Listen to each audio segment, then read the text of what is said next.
On s'adresse à des artisans et pour moi, c'est de leur proposer des méthodes, des process pour leur rendre tout simplement leur vie plus facile au quotidien. Frédéric, je suis directeur des opérations pour Reboot. Je suis ici pour structurer l'activité sur le site de Lorient, qui est notre futur incubateur, et dans le but de pouvoir transposer le modèle pour s'implanter sur d'autres zones géographiques. Donc ça passe par l'industrialisation de nos process de production, mais aussi la réduction des gaspillages, que ce soit à travers les ressources, les énergies, les consommables ou encore tout simplement les déchets.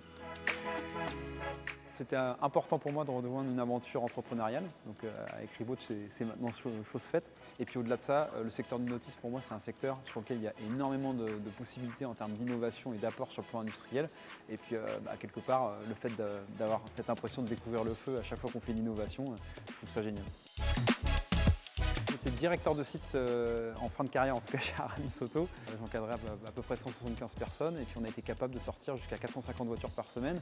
Alors c'est très similaire comme activité puisque ça reste du reconditionnement. Par contre là où ça s'en éloigne, on n'est pas du tout sur les mêmes temps de cycle. Et donc pour moi, le vrai challenge, ça sera de toujours mieux accoster le métier artisanal avec justement les méthodes industrielles propres au nautisme.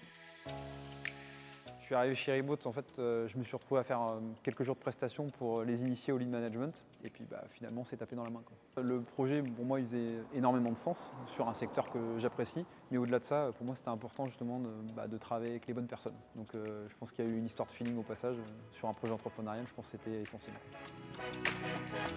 Pour moi, l'objectif, c'est de donner du sens à ce qu'on cherche à faire avant tout, donc donner déjà cette vision et la vision long terme. Et puis derrière, mon second rôle, justement, c'est d'amener cette rigueur, cette standardisation, cette uniformité de manière à justement faciliter le travail au quotidien et quelque part amener un esprit de soulagement pour les collaborateurs. L'avantage pour nos clients, c'est de proposer des temps de cycle toujours plus courts, tout en répondant systématiquement à leurs besoins.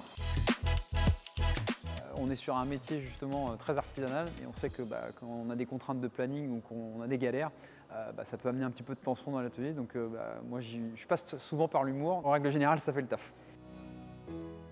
Ma vision de la chose, c'est pas de développer une énorme unité, c'est plutôt plusieurs petites unités à proximité des clients.